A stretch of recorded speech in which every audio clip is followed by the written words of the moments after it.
Air memberikan nutrisi dan oksigen serta melakukan proses pembuangan limbah metabolik. Ketika jumlah air di dalam tubuh berkurang atau menjadi sedikit, maka semua jenis penyakit akan keluar.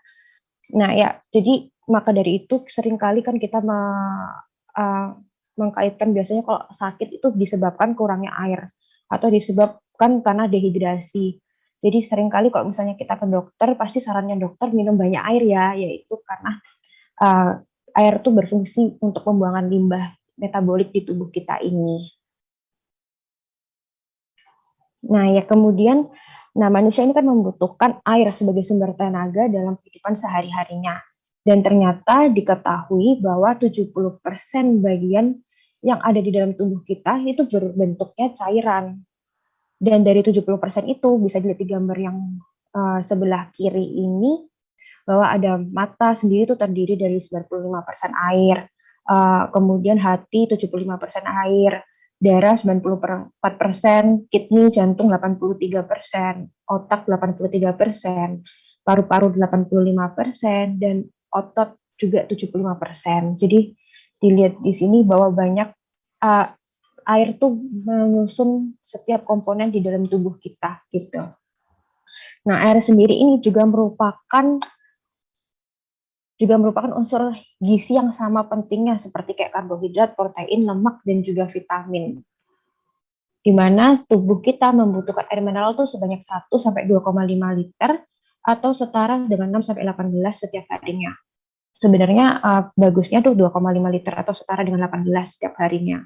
Tapi dilihat juga dilihat dari tingkat aktivitas ya, dari aktivitas orangnya. Kalau misalnya di luar ruangan, di tempat yang terik matahari misalnya panas, tentu saja membutuhkan lebih banyak konsumsi air daripada orang yang hanya di ruangan ber-AC gitu.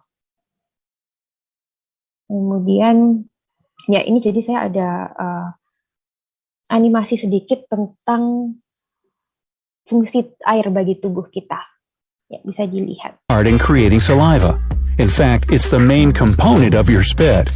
And you know that saliva is extremely important for breaking down food and keeping the mouth healthy.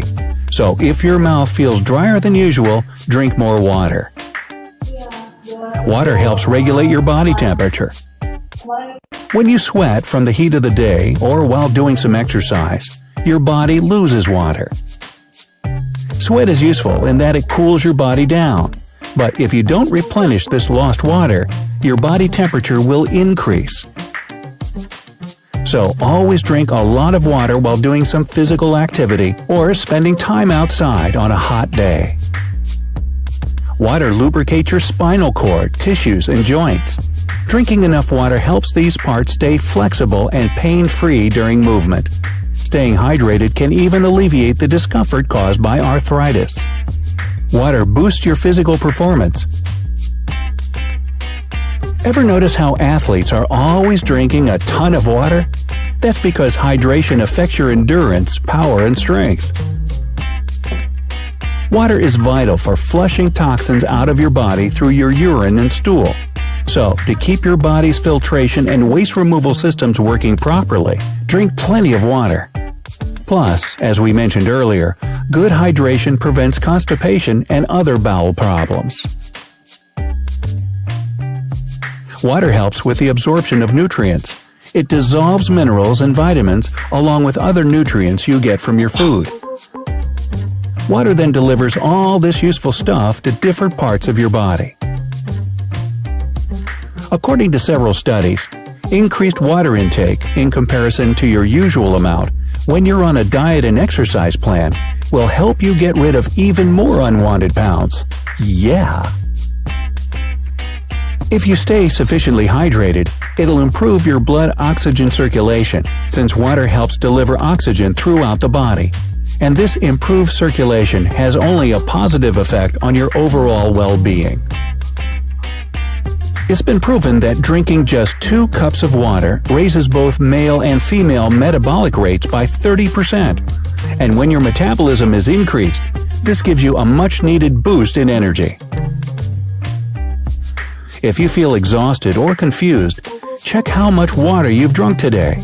Not getting enough can seriously mess with your mood and even cause anxiety. So, what about you? Nah ya, jadi dari animasi itu tadi kan ada beberapa dijelaskan fungsi air ya. Dan ini saya rangkum sedikit beberapa fungsi air bagi tubuh kita. Jadi yang pertama sebagai komponen utama pada tubuh makhluk hidup. Jadi tadi sudah dijelaskan bahwa air itu ada di dalam tubuh kita sebanyak kurang lebih 70%. Dan ada di dalam setiap komponen organ dalam tubuh kita. Jadi dia termasuk komponen utama penyusun tubuh kita. Kemudian berikutnya adalah sebagai pembawa zat gizi maupun sisa hasil metabolisme.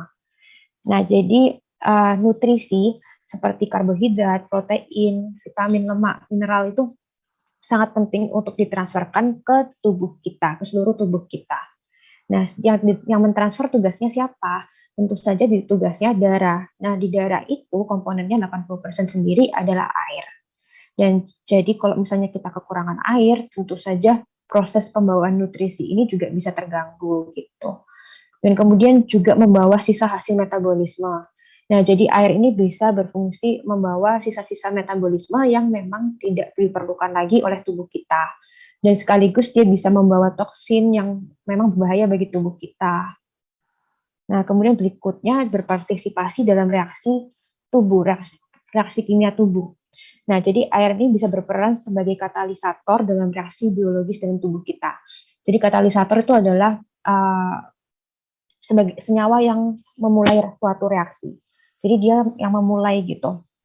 Nah, di dalam tubuh kita air ini berfungsi untuk memecah atau menghidrolisa zat yang kompleks, yang strukturnya kompleks menjadi lebih sederhana. Karena tubuh kita kan bisa mencerna yang bentuknya sederhana. Nah, air ini bisa membantu gitu untuk mengubah menjadi bentuknya lebih sederhana. Kemudian melindungi jaringan tubuh. Nah, melindungi jaringan tubuh ini, jadi dia tuh bisa berperan sebagai kayak apa ya, pelumas gitu. Jadi karena air itu kan ada di antara sendi-sendi tubuh kita. Ada cairan di antara sendi-sendi tubuh kita. Nah, adanya cairan ini berfungsi untuk meredam adanya gesekan antar sendi gitu. Sehingga dia dapat sebagai bisa melindungi jaringan tubuh kita. Kemudian bertindak sebagai pelumasnya itu tadi, terus kemudian mempertahankan volume darah. Nah, dia dapat mempertahankan volume darah ini dengan adanya oksigen, dengan adanya air dia dapat memberikan oksigen yang lebih tinggi di sel darah merah kita, sehingga menyebabkan metabolisme tubuh kita itu menjadi lebih lancar. Kemudian berikutnya adalah mengatur suhu tubuh. Nah, itu jadi pernah nggak sih jadi kalian mikir kalau misalnya kenapa sih kok kita tuh bisa keringatan pada saat kepanasan ataupun kedinginan pada saat menggigil pada saat kedinginan. Nah, karena hal ini tuh terjadi karena tubuh kita tuh termasuk endotherm. Jadi endotherm itu adalah suhu tubuh kita suhu yang hangat, di mana suhu normalnya 37 derajat Celcius. Nah, namun karena cuaca di bumi ini selalu berubah gitu kan, kadang musim dingin, kadang musim panas dan segala macam. Nah, di dalam otak kita ini ada yang namanya hipotalamus, di mana hipotalamus ini berfungsi untuk mengukur suhu di dalam darah kita itu dan kemudian memberikan informasi apakah terlalu dingin atau terlalu panas ya gitu. Jadi si hipotalamus itu memberikan informasi dan kemudian dia mengembalikan ke suhu tubuh yang normal, yaitu 37 derajat. Nah, jika terlalu panas, maka si hipotalamus itu mengirim sinyal ke bagian luar tubuh kita, yaitu ke kulit luar, yang kemudian pembuluh darah di bawah kulit itu akan melebar, sehingga pembuluh darah yang melebar ini berfungsi agar aliran darah itu bisa kembali lagi kayak keluar gitu, sehingga akibatnya kemudian keluarlah keringat. Sebaliknya juga terjadi ketika kita kedinginan. Kalau kita kedinginan, pembuluh darah di bawah kulit juga menyempit dan menyebabkan ototnya berkontraksi dan menjadilah menggigil. Nah, kemudian apa sih perannya air? Nah, air ini membantu untuk menyalurkan panas di seluruh tubuh kita ini sehingga berfungsi untuk mempertahankan suhu 37 derajat Celcius tadi itu sehingga bisa dia juga membantu penyaluran keluarnya keringat itu tadi dan macam-macam. Nah, kemudian berikutnya, di alam gerakan air ini merupakan indikator energi dan kemurnian. Jadi air yang bergerak itu umumnya lebih baik daripada air yang tergenang atau air yang diam saja. karena air yang bergerak itu dapat menangkap dan menyimpan oksigen lebih banyak, sehingga bagus untuk sumber energi. Nah, contohnya nih, biasanya kalau kita lihat di akuarium kan dipasang kayak alat penggerak gitu kan untuk memutar air di dalamnya, sehingga ikan-ikannya tuh tetap sehat gitu, tetap hidup karena mendapatkan oksigen yang cukup. Jadi ya bisa dilihat kalau misalnya si airnya terus bergerak kan oksigennya cukup, jadi uh, air yang dihirup sama ikan tuh menjadi kualitasnya menjadi lebih baik gitu karena oksigennya tercukupi. Maka dari itu biasanya kita kalau lihat ada air yang kalau misalnya dibiarkan diam saja nggak dikasih air penggerak atau gimana kan biasanya airnya menjadi apa kayak keruh gitu kan. Nah itu karena perputaran oksigennya tuh nggak baik gitu. Nah, kemudian berdasarkan penelitian terdahulu, jadi air itu ada 3 macam, yaitu padat, cair, dan gas. Ini yang biasanya kita dulu sudah diajarin di SD gitu kan, ya, 3 wujud air, ada padat, cair, dan gas. Nah, kemudian ternyata Dr. Polak ini mencetuskan nih di penelitiannya dia, bahwa ada fase lain dari air, yaitu fase kristal. Nah, fase kristal inilah yang kemudian kita sebut sebagai air heksagonal pada saat ini. Nah, kemudian apa sih air heksagonal itu? Jadi air heksagonal itu adalah air yang memiliki struktur seperti kayak kristal gitu. Nanti akan saya jelaskan lagi. Nah, jadi ternyata salah satu faktor yang memainkan peran penting yang menentukan bagus atau tidaknya kualitas suatu air itu dilihat dari struktur molekulnya. Nah, struktur molekul ini dapat memainkan peran penting terhadap pergerakan air di dalam tubuh kita. Nah, air dengan struktur heksagonal dapat merangkap energi lebih banyak daripada air dengan struktur yang normal, daripada air biasa. Nah, maka itu konsumsi air heksagonal ini sangat baik buat tubuh kita. Jadi, saya ada baca itu ada beberapa penelitian yang dilakukan di hewan, di mana hewan itu mengkonsumsi air heksagonal. Ternyata didapatkan bahwa hewan yang mengkonsumsi air heksagonal ini dapat berenang lebih lama 47% dan memiliki cadangan glikogen lebih banyak juga di hati gitu. Sehingga ya sangat baik gitu air heksagonal ini. Nah, kemudian ini ada dokter, namanya Dokter Masaru Emoto dari Jepang, di mana dia mengemukakan tentang kemampuan air untuk menyimpan informasi. Dan di dalam bukunya yang berjudul The Hidden Message in Water, nah di dalam bukunya tuh terdapat penelitian-penelitian yang ia lakukan terhadap sampel-sampel air, di mana dia mendokumentasikannya dalam bentuk foto. Nanti di akhir akan saya jelaskan juga. Nah, kemudian ada Gerald H. Pollack, dia ini juga merupakan profesor dari Amerika, di mana dia juga mempublikasikan karya-karya ilmiah sudah banyak banget yang sudah dipublikasikan, dan dia mendukung pernyataan dari Dr. Masaru Emoto tadi tentang hexagonal water. Nah, makanya itu banyak penelitian yang menyatakan bahwa air heksagonal mampu membuat kualitas hidup menjadi lebih baik. Berikut beberapa penelitian dan penjelasan mengapa air heksagonal mampu memperbaiki kualitas hidup seseorang. Nah, ya ini ada beberapa fungsi dari air heksagonal. Yang pertama adalah menjaga kesehatan dan mencegah penyakit. Nah, air heksagonal ini memiliki nilai pH basah, jadi sekitar 7,8 sampai 8,6. Nah, sementara sel-sel tubuh kita itu juga memiliki pH basah, jadi sama. Nah, hal ini menyebabkan air heksagonal itu dapat bergerak lebih mudah masuk ke dalam sel.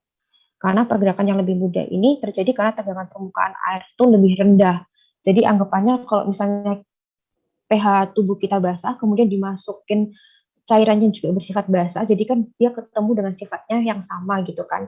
Karena sifatnya sama, dia mudah menerima gitu, tubuh kita mudah menerima, sehingga lebih mudah masuk ke dalam sel tubuh kita gitu.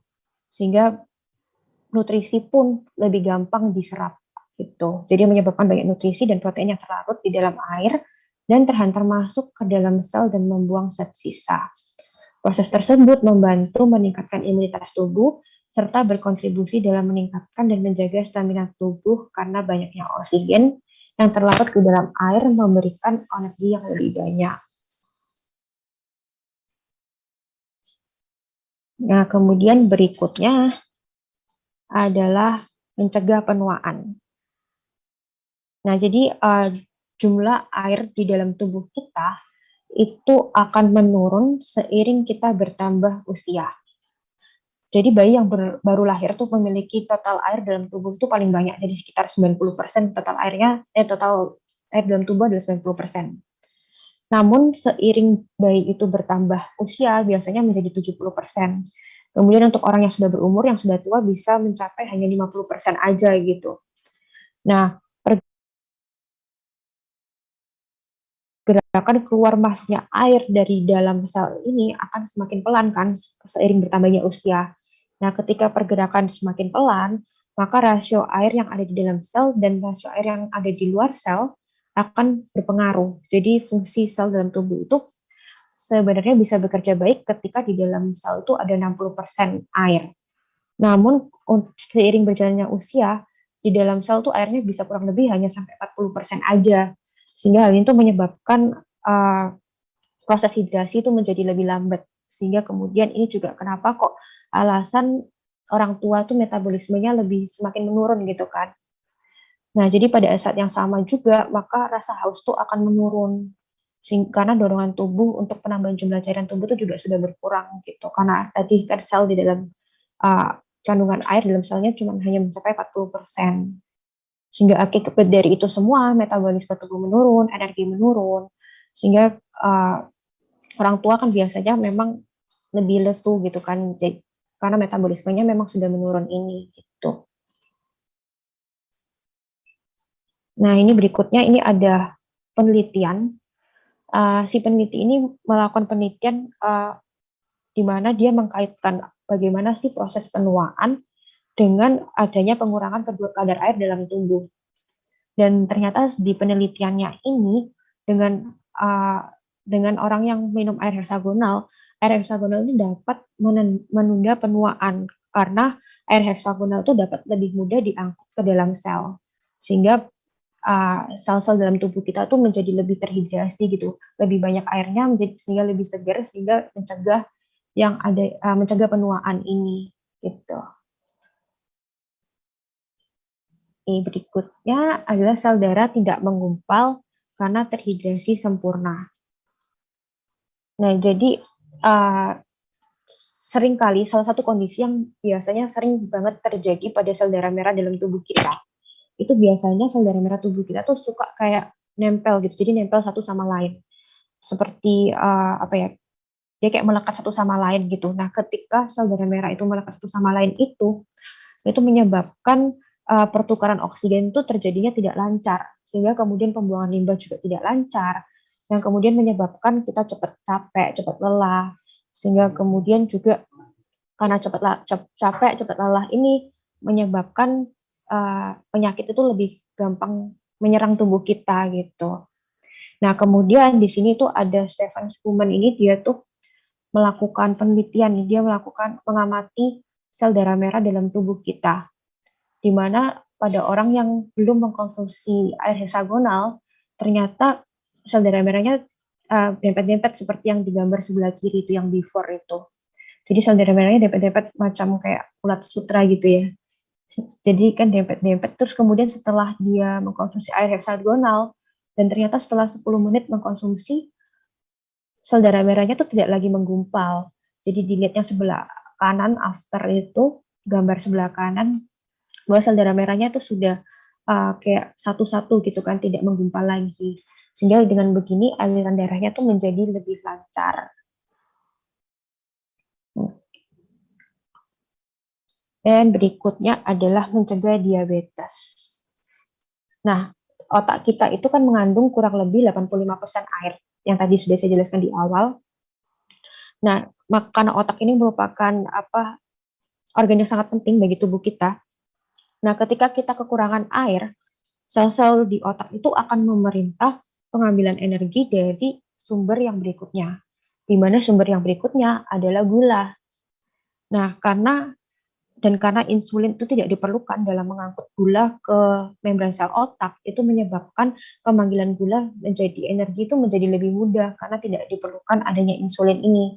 Kan insulin kan kalau pada orang normal berfungsi untuk menjaga kadar gula agar tetap normal ya. Nah, namun karena kekurangan air menyebabkan insulin ini tidak bekerja dan langsung gulanya tuh diangkut gitu sebagai sumber energi. Sehingga kemudian menyebabkan peningkatan kadar gula dalam darah kita di seluruh tubuh kita gitu.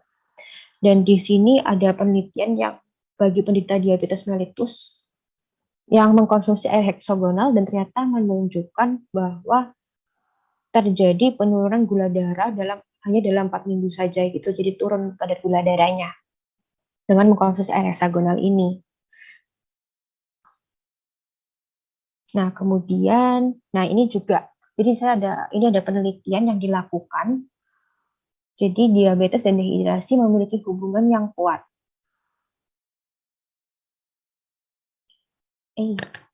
Maaf. Nah, diabetes dan dehidrasi memiliki hubungan yang kuat. Nah, pasien dengan diabetes biasanya tuh lebih haus dan biasanya sehingga memerlukan minum lebih banyak supaya dia lebih terhidrasi gitu. Nah, hidrasi ini penting untuk pensignalan insulin dan metabolisme respon terhadap hormon lain. Nah, dan di sini ada penelitian di mana ada sekelompok orang yang diberikan konsumsi air heksagonal dan diberikan konsumsi air biasa. Dan ternyata setelah mengkonsumsi air heksagonal, ternyata dia lebih menurun gitu kadar gula darahnya. Sementara yang air biasa dia menaik kadar gula darahnya. Nah, kemudian berikutnya adalah mencegah hipertensi. Nah, hipertensi ini juga erat banget kaitannya dengan kekurangan air di dalam sel tubuh kita, di mana jumlah normal kandungan air di dalam sel darah kita kan 80-85%. Namun ketika kalau misalnya kita terhidrasi secara sempurna, sel air dalam sel kita tuh bisa mencapai 95%. Nah, kemudian kalau misalnya tubuh kita kekurangan air, terjadi penurunan jumlah air di dalam darah, jumlah volume total darah itu akan berkurang. Sehingga kemudian diperlukan tekanan yang lebih tinggi untuk memompa darah ke seluruh tubuh. Sehingga ketika tubuh kita ini semakin dehidrasi, semakin kekurangan air, tekanan yang dibutuhkan pun semakin meningkat gitu untuk memompa ke seluruh tubuh. Dan akhirnya ini menyebabkan hipertensi itu tadi, menyebabkan tekanan darah kita tinggi.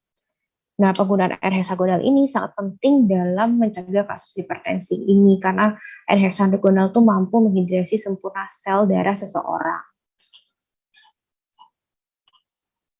Kemudian berikutnya adalah kolesterol.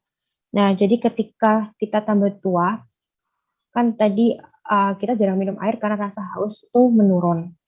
Nah, menurut penelitian yang dilakukan Dr. Batmang Helitz ini, kurangnya jumlah air ini yang dikonsumsi menyebabkan penumpukan sisa makanan di dalam darah sehingga darahnya menjadi lebih kental. Nah, penumpukan sisa makanan ini kemudian menyebabkan darah menjadi asam. Sehingga darah yang bersifat asam itu tidak hanya memicu jumlah produksi kolesterol, tapi juga menyebabkan adanya pengikisan pada pembuluh darah arteri kita. Jadi pembuluh darah arteri kita tuh luka. Nah, kalau misalnya pembuluh darah arteri kita luka, kemudian tubuh itu otomatis kayak memproduksi kolesterol tuh lebih banyak untuk menutupi bagian yang luka itu tadi.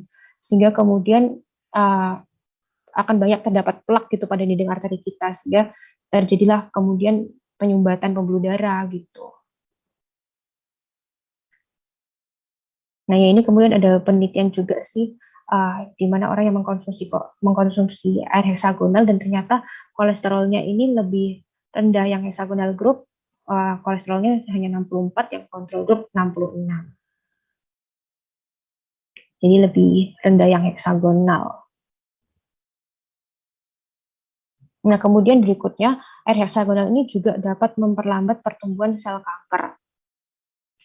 Nah, jadi di sini ada penelitian juga nih, di mana orang itu mengkonsumsi air yang memiliki kanker, orang yang memiliki kanker mengkonsumsi air heksagonal, dan ternyata dihasilkan bahwa ini ada nomor 1, 2, 3, yang satu itu orang yang mengkonsumsi air biasa, di mana orang yang mengkonsumsi air biasa, sel kankernya tetap berkembang, jadi semakin meningkat, itu semakin naik. Kemudian yang orang yang mengkonsumsi, nomor 2 itu orang yang mengkonsumsi alkali, jadi air basah, dan ternyata sel kankernya sempat berkurang, namun pada minggu pertama, kemudian pada minggu berikutnya naik lagi sel kankernya, membesar lagi.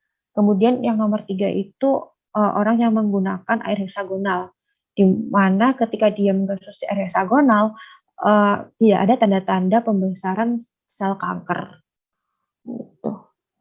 Dan berikutnya ini juga ada penelitian yang dilakukan. Jadi si peneliti ini melakukan penelitian pada orang yang habis kemoterapi. Jadi biasanya kan kalau orang yang punya kanker kan biasanya pasti kemo ya. Jadi hampir semua pasien dari kanker tuh biasanya menerima kemoterapi ini, dan sebanyak 25% itu kurang lebih itu biasanya melakukan kemoterapi yang kedua. Nah, sebenarnya kemoterapi ini kan berfungsi untuk menghancurkan sel-sel ganas, sel-sel yang sel-sel tumor itu tadi dihancurkan. Nah, namun dalam prosesnya radioterapi ini akan mempengaruhi sel-sel normal di sekitarnya, sehingga kemudian terjadilah efek samping kayak misalnya biasanya yang sering dirasakan tuh kayak mual, kemudian kelelahan, terus kayak kehilangan nafsu makan, rambutnya rontok, dan macam-macam ya biasanya efek dari kemoterapi. Dan ternyata ketika orang yang habis kemoterapi ini kemudian dia mengkonsumsi air heksagonal, di sini tuh dibuktikan di penelitian ini ternyata efek-efek seperti itu tadi, seperti kayak mual, kemudian kehilangan nafsu makan, diare, dan juga indera perasa yang kurang bisa merasakan itu menjadi lebih berkurang gitu dengan mengkonsumsi air heksagonal. Jadi penting banget untuk mengkonsumsi air heksagonal ini gitu. Nah, ini terus ada contoh percobaan. Jadi ada biji kedelai yang disiram dengan air biasa dan disiram dengan air heksagonal. Nah, kemudian setelah 15 hari, ternyata biji kedelai yang disiram dengan air heksagonal tuh tumbuhnya lebih subur daripada yang tidak disiram dengan air heksagonal, daripada yang disiram dengan air biasa. Jadi ini yang sebelah kanan, gambar yang sebelah kanan itu yang disiram dengan air heksagonal, dan ini disiram dengan air biasa. Jadi lebih subur yang air heksagonal. Kemudian berikutnya, nah ini ada bibit tomat dan bibit parsley yang disiram dengan air heksagonal dan disiram dengan air biasa. Dan bisa dilihat di sini bahwa bibit parsley yang disiram dengan air heksagonal menghasilkan tanaman yang lebih subur daripada yang disiram dengan air biasa. Nah, kemudian produk apa sih yang bisa menghasilkan air heksagonal ini? Produk yang bisa menghasilkan air heksagonal adalah contohnya biogas. Jadi biogas ini ada beberapa macam sih. Jadi misalnya ada biovortex, biogas, biomini, dan macam-macam. Ya, jadi fungsi dari biogas sendiri ini ada beberapa macam. Pertama, dia membentuk air menjadi heksagonal. Kemudian mengubah pH menjadi pH basah, lalu memancarkan energi skalar, far infrared, dan ion negatif. Kemudian juga dia dapat membuat air memiliki kadar oksigen yang lebih tinggi. Nah, yang pertama mengubah air biasa menjadi air heksagonal. Jadi kenapa sih kok tubuh kita ini membutuhkan air heksagonal? Nah, bentuk molekul air yang berubah menjadi heksagonal ini mampu membuat ikatan air menjadi lebih rapat. Sehingga kemudian kandungan oksigennya juga semakin meningkat. Sehingga bisa bersifat lebih basah gitu tubuh kita. Nah, ukuran partikel air ini kemudian juga menjadi lebih kecil dan tegangan permukaannya juga menjadi lebih kecil, sehingga menyebabkan air itu akan menjadi lebih mudah untuk melarutkan sesuatu dan menembus masuk ke dalam sebuah sel. Jadi anggapannya kalau misalnya dengan air heksagonal ini, sel tubuh kita, sel air itu menjadi lebih kecil gitu. Karena dia lebih kecil, sehingga waktu masuk ke dalam tubuh kita tuh lebih mudah diserap gitu. Dan terlebih lagi dia juga bersifat basah kan, karena kalau misalnya dia bersifat basah maka tegangan permukaan yang terjadi itu juga lebih rendah gitu, sehingga lebih mudah menyerap di dalam tubuh kita, termasuk membantu menyerap nutrisi-nutrisi juga gitu. Kemudian berikutnya, nah ini ada struktur molekul, jadi molekul air biasa yang sebelah kiri dan molekul air heksagonal sebelah kanan. Jadi bisa dilihat, nah molekul air heksagonal itu bentuknya kayak bintang gitu kan, bentuknya seperti kristal segi 6 gitu. Sementara yang air biasa ya bentuknya seperti segi 4 biasa gitu. Kemudian, nah ini ada gambar animasi di mana sebelah kiri itu adalah sel tubuh kita. Jadi yang kecil-kecil itu adalah sel air. Jadi dia ketika full hidrasi, jadi terhidrasi penuh, sel-selnya tuh kan menjadi lebih kecil tuh. Sehingga ketika sel jadi lebih kecil, lebih mudah masuk ke dalam sel tubuh kita. Nah, ketika lebih mudah masuk, lebih mudah uh, anggapannya kayak metabolisme tubuh kita menjadi lebih lancar gitu, sehingga lebih lebih sehat gitulah tubuh kita karena airnya tuh bisa masuk secara full gitu ke dalam sel-sel tubuh kita. Sementara yang sebelah kanan yang partial hydration itu kan molekul-molekul airnya masih besar ya. Jadi molekul airnya tuh tidak bisa secara sempurna semuanya masuk ke dalam sel-sel tubuh kita. Sehingga ya lebih baik yang hidrasi penuh gitu. Ya. Kemudian mengubah air biasa menjadi asam. Jadi kenapa kok kita harus memilih biogas gitu kan? Nah, secara berkesinambungan, mineral-mineral di dalam biogas itu dapat menghasilkan sifat tarik-menarik di dalam air. Nah, sifat tarik-menarik ini dapat mempercepat pembentukan struktur air. Karena adanya gaya tarik-menarik antar molekul di dalam air ini akan terjadi terus sampai mencapai titik stabilnya, yaitu 6 molekul air yang saling berikatan. Nah, ketika dia sudah mencapai titik stabil, maka dia dia lebih bisa kualitas airnya bisa lebih baik gitu. Nah, kemudian bagaimana caranya untuk mengubah air menjadi heksagonal? Nah, jadi ada penelitian yang mengemukakan bahwa gerakan vortex itu dapat membantu pembentukan air heksagonal. Nah, gerakan vortex ini merupakan kayak semacam energi gitu, energi paksaan yang diberikan agar airnya tuh pembentukan struktur heksagonal dalam airnya tuh jadi lebih cepat gitu. Sehingga tekanan ini tentunya menimbulkan energi yang lebih besar gitu. Ya, ini contoh dari gerakan vortex. Jadi gerakan vortex ini seperti seperti kayak gerakan di angin puting beliung itu sama itu tuh adalah gerakan vortex. Nah, kemudian berikutnya adalah memancarkan energi skalar, far infrared, dan juga ion negatif. Nah, energi skalar ini adalah hasil dari konvergensi dua gelombang atau frekuensi elektromagnetik identik yang datang dari dua arah yang berlawanan. Far infrared atau yang bisa disebut inframerah banyak diimplementasikan pada alat kesehatan, dan ion negatif merupakan hasil dari proses pengisian sebuah partikel molekul yang secara alami dengan cepat mentransfer elektron ke lapisan luar. Nah, lalu kenapa sih kok tubuh kita itu membutuhkan energi skalar, far infrared, dan juga ion negatif ini?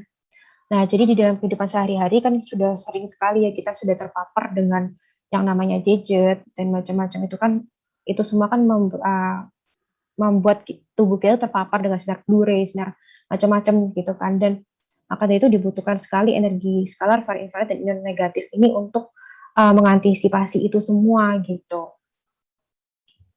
Nah, terus kenapa kok biogas gitu? Nah, karena biogas ini dapat memancarkan energi skalar, far infrared, dan ion negatif yang besar, di mana energi yang dipancarkan tuh bisa sekitar 2.000 sampai 6.000 ion per cc. Dan sebenarnya berdasarkan penelitian, kalau di udara segar di pedesaan tuh biasanya berkisar 1.000 sampai 5.000 ion per cc, sementara di pegunungan tuh bisa mencapai lebih dari 5.000 ion per cc.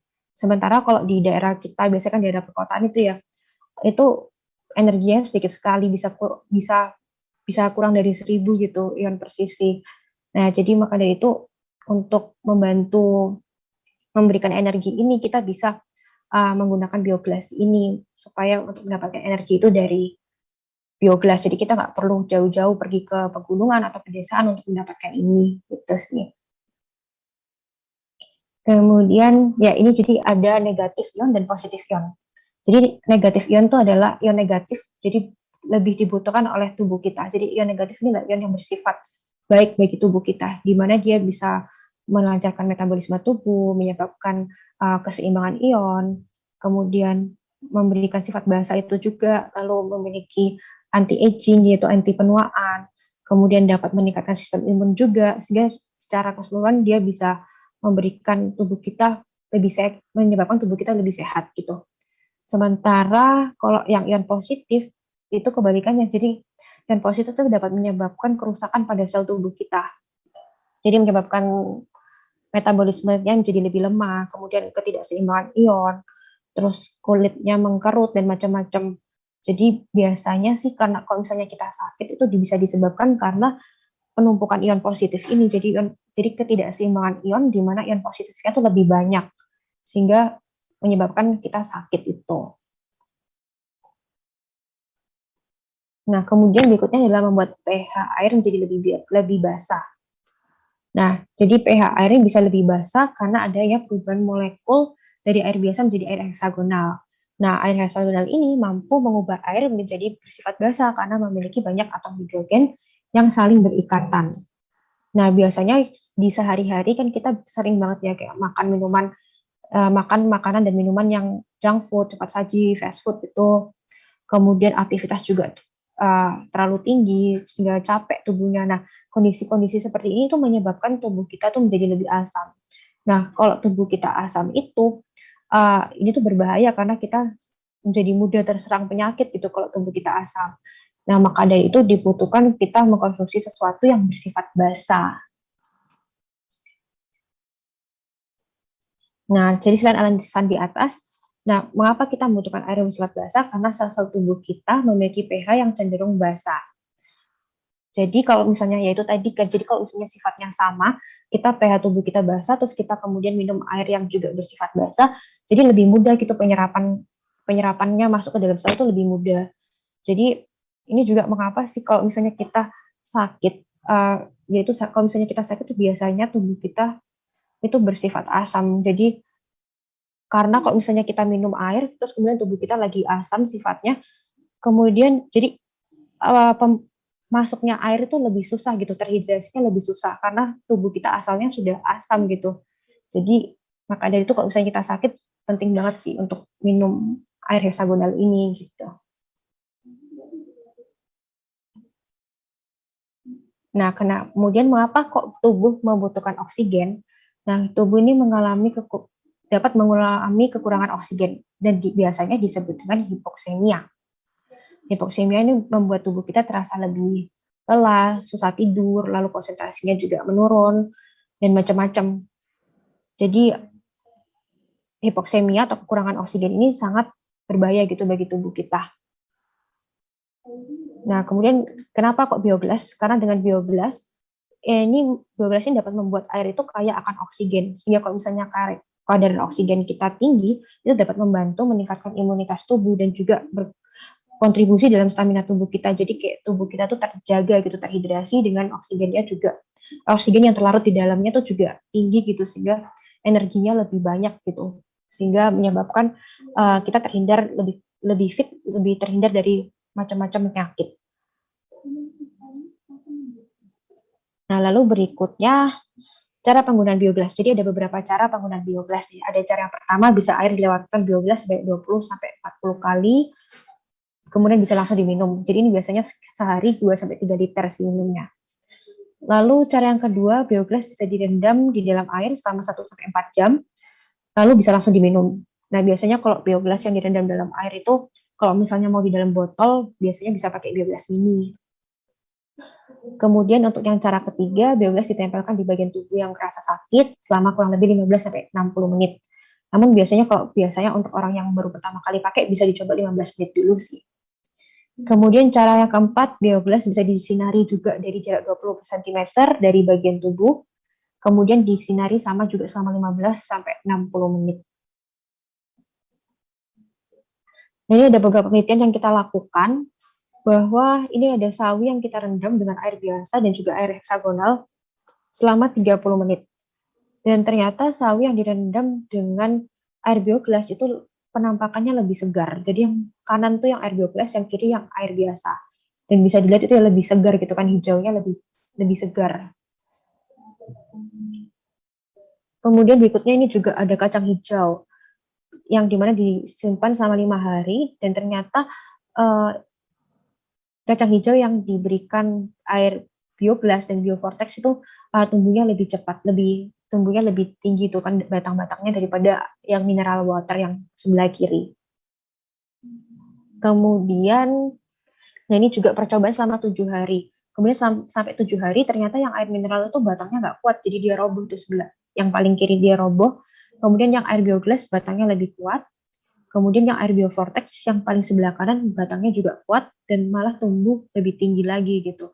Karena kan memang kalau biovortex itu ada gerakan vortexnya kan, jadi ada gerakan yang jadi energinya tuh lebih tinggi gitu, sehingga menyebabkan lebih subur gitu tanamannya.